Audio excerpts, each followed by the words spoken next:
नमस्कार उत्तराखंड। उत्तराखंड की मामाठी मानुस, जल जंगल ज़मीन की आवाज़, आपका अपना चैनल राष्ट्र नीति उत्तराखंड। दोस्तों, अंकिता भंडारी को इंसाफ दिलाने की एक और कड़ी में आपका स्वागत है। सबसे पहले आज की खबर देखेंगे, धामी का घेराव। इसके बाद आज का सबसे बड़ा जो मुद्दा, अंकिता मुद्दे पर कानूनी सवाल। 72 घंटों में दर्ज हो जाएगी चार्जशीट। और फिर वही बात कि केदार भंडारी कहाँ है। वीडियो आरंभ करूं उससे पहले आप सभी लोगों का हाथ जोड़ के आज मैं धन्यवाद करना चाहता हूं कि कल मैंने आपको जो कानूनी परिप्रेक्ष्य बताए थे कि पुलकित की तरफ से जो वकील साहब हैं वो जिन सवालों को लेके आ सकते थे और जिससे अंकिता का केस कमज़ोर हो सकता था, उसको आप लोगों ने बहुत प्यार दिया और लोगों ने मेरी तारीफ़ें की कि हमने इतनी रिसर्च की। मेरी टीम की तारीफ़ आपने कमेंट बॉक्स में की, तो आप लोगों का धन्यवाद। ऐसे ही आप देखते रहिए। मैं वादा करता हूं कि जितने भी बारीकी इस केस में लूप होल हो सकते हैं, अंकिता को इंसाफ दिलाने की राह में अड़चन, हम उसे दूर करने के लिए पूरी जान लगा देंगे। बस आप लोग सपोर्ट करना, सब्सक्राइब करना, और आपसे और कुछ नहीं चाहिए। तो सबसे पहले धामी का घेराव। ऋषिकेश में आपको पता होगा, पहली खबर आज की, ऋषिकेश में आमरण अनशन चल रहा था अंकिता हत्याकांड पर कि इसका वीआईपी का नाम का खुलासा किया जाए। लेकिन कल क्या हुआ, जब उत्तराखंड सरकार के एक मंत्री हैं अग्रवाल, प्रेमचंद्र अग्रवाल, इनका नाम विधानसभा घोटाले में भी आया था, ये बताना ज़रूरी हो जाता है। तो इनके घर का घेराव करने पहुंची कुछ महिलाएं। वहाँ पे ये नहीं मिले क्योंकि इन्होंने बात कह दी क्या कि वीआईपी कोई आदमी नहीं, एक कमरा था वीआईपी जिसे मीडिया ज़बरदस्ती उछाल रही है। एक बात इन्होंने अपने से कह दी। दूसरा, इस बात का विरोध जताने के लिए आज जनता जा रही थी कहाँ पे, राजभवन, जहाँ पे राज्यपाल बैठते हैं, जहाँ सीएम साहब का ऑफिस है, उनको घेरने के लिए जा रही थी। तो पुलिस ने उनको बलपूर्वक वहाँ से हटाया है। तो ये एक अपडेट आया देहरादून से इस केस पे। 72 घंटों में दर्ज हो जाएगी चार्जशीट। ये आज की दूसरी खबर इस केस में कि 72 आवर्स के अंदर इस मुद्दे पे चार्जशीट दर्ज हो सकती है। चार्जशीट एक बार आ जाए, उसके बाद उसका पूरा पोस्टमार्टम किया जाएगा कि चार्जशीट में वाकई में क्या क्या धाराएं लगाई गई हैं। क्योंकि चार्जशीट अगर मजबूती के साथ तैयार की गई होगी, सबूतों के साथ तैयार की गई होगी, तो पुलकित को सज़ा होगी, इसमें कोई इब्बट नहीं। लेकिन चार्जशीट में ही अगर लेकुना होंगे, लूप होल होंगे, उसको तो आने के बाद ही हम देखेंगे। लेकिन अब बहुत ज़्यादा समय रह नहीं गया है। अब अपने अगले टॉपिक पे मैं बढ़ता हूँ कि अंकिता केस के कानूनी मुद्दे। कल आप लोग में से बहुत सारे लोगों ने मुझसे अपील की कि सर, जो आपने अंकिता केस की बात बताई, इस केस में आप सबूतों को और प्रोसीजर को और थोड़ा क्लियरिफाई करके हमें बताइएगा कि पुलकित का केस कैसा होगा। तो आज ये सबसे इम्पोर्टेंट, आज हमारी वीडियो की रीढ़ की हड्डी है ये, जो आप लोगों की डिमांड थी, इसको फुलफ़िल कर रहा हूँ। थोड़ा सा कल का बैकग्राउंड ले लेता हूँ, हो सकता है कल किसी ने वीडियो ना देखा होगा। तो कल हमने देखा था कि पुलकित के ऊपर 302, 34 और 120 भी धाराएँ लगाई गई थी चार्जशीट में, जैसी संभावना है, और गैंगस्टर एक्ट। और हमने ये देखा था कि पुलकित के वकील कौन सी थियरी दे करके इस केस को हवा में बता सकता है। जल्दी से इसे रिपीट कर दूं कि जैसे सबसे पहले कि अंकिता को उसके मारने की मर्जी नहीं थी, अंकिता को समझाने के लिए वो लेकर के गए थे और वहीं पे हाथापाई हुई, और उसी हाथापाई में गुस्से में आकर के अंकिता का मर्डर हो गया। कोई प्री प्लानिंग नहीं थी। ये पुलकित के वकील की थियरी हो सकती थी अंकिता भंडारी केस में।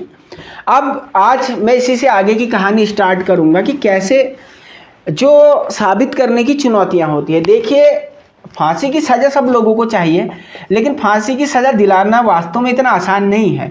यूट्यूब पे वीडियो बना करके फांसी की सज़ा नहीं मिल सकती है, सड़कों पे आके नहीं। उसके लिए एक ही चीज़ चाहिए, अकाट्य साक्ष्य। अब देखिए, इस केस में गौर से सुनिएगा इस बात को, क्या ऐसे अकाट्य साक्ष्य ऐसे मौजूद हो सकते हैं जो पुलकित को फांसी तक पहुंचा देंगे या इस केस को रेयर ऑफ द रेयरेस्ट में ला देंगे। अगर यहाँ पर रेप की पुष्टि हुई होती तो इस केस में पुलकित को फांसी होने के चांसेस बहुत बढ़ जाते, लेकिन पुलिस ने पहले ही इससे पल्ला झाड़ दिया। Point number 1। दूसरा, जो पुलिस सबूत बता रही है, पुलिस कहती है कि हमारे पास डिजिटल एविडेंस है, कुछ चैट वगैरह, कुछ ये वगैरह, ये क्या डिजिटल एविडेंस ही किसी को फांसी पे सज़ा देने के लिए पर्याप्त है? ऐसा अभी तक तो कोई केस में देखने को मिला नहीं है कि डिजिटल एविडेंस से उम्र कैद है ज़रूरी हुई है, लेकिन मेरी जो जानकारी है उसमें आज तक कभी डिजिटल एविडेंस में फांसी की सज़ा होती हुई शायद बहुत कम है। एक डिजिटल एविडेंस में एक केस आप कह सकते हो कि जिससे निर्भया के केस में सीसीटीवी थे, अब लेकिन वो सीसीटीवी फुटेज डिजिटल तो है, लेकिन यहाँ पे मैं व्हाट्सएप, फेसबुक और इनकी चैटिंग वाली डिजिटल सोशल मीडिया वाली उसकी बात कर रहा हूँ। अब होने के लिए तो हर चीज़ डिजिटल ही है, ठीक है, इस सेंस में बात कर रहा हूँ कि जो सोशल मीडिया पे पुलिस कॉल रिकॉर्ड वगैरह, ये जो पुलिस कहती है कि हमारे पास कॉल रिकॉर्ड है, हमारे पास व्हाट्सएप की चैट्स हैं अंकिता की, हमारे पास अदर चीज़ें हैं, ये पूरी चीज़ें। और एक इम्पोर्टेंट बात आपको बताऊं, गौर से सुनिएगा, इस केस में अंकिता का मोबाइल कहाँ है ये किसी को नहीं पता, ना मैंने आज तक इसकी कोई खबर सुनी। जितना मुझे पता है कि मोबाइल जो है गायब है। तो ये बहुत सारे ऐसे लैकुना लूप होल्स हैं जो इस केस में अंकिता को न्याय दिलाने में बाधाएं उत्पन्न करेंगे। कारण मैं बताता हूँ, गौर से सुनिए। इस केस के इतने लूप होल हैं एविडेंस के रिलेटेड कि आप भले कुछ कर लीजिए। किरण नेगी का केस हुआ था, किरण नेगी का केस हुआ था, आपने देखा सुप्रीम कोर्ट ने उसको छोड़ दिया। कारण क्योंकि पुलिस के पास ऐसे एविडेंस, ऐसे साक्ष्य नहीं थे जो उसको क्या कर सकता था, गिल्टी फाउंड करने के लिए जरूरी हो सकता था। तो ऐसे एविडेंस थे ही नहीं। तो यहाँ पर सबसे महत्वपूर्ण अदालत की कार्यशैली में सबूत ही होते हैं।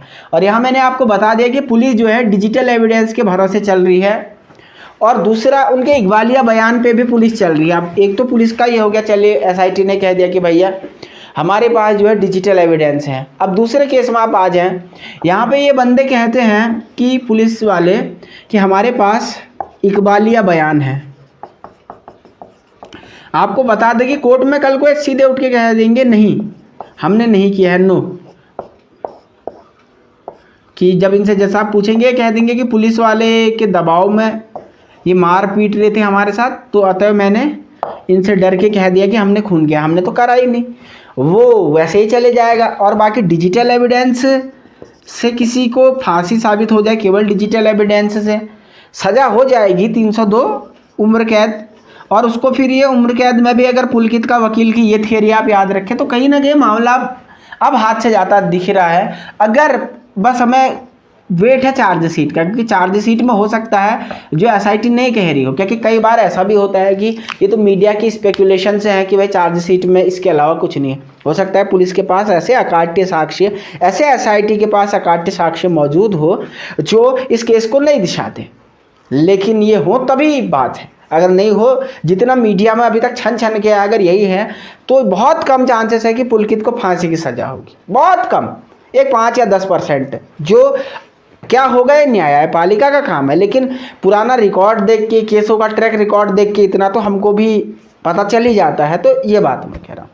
और अंत में केदार भंडारी के लिए आवाज़ उठाएंगे। फिर कहूँगा केदार को वापस लाना है, ये कमेंट बॉक्स में कमेंट कीजिए। एक गरीब घर का लड़का जो अग्निवीर की भर्ती देने के लिए गया था और पुलिस कस्टडी से गायब हो गया या कर दिया गया, इस सच्चाई को बाहर लाना है। केदार की मुहिम लगातार उठानी है।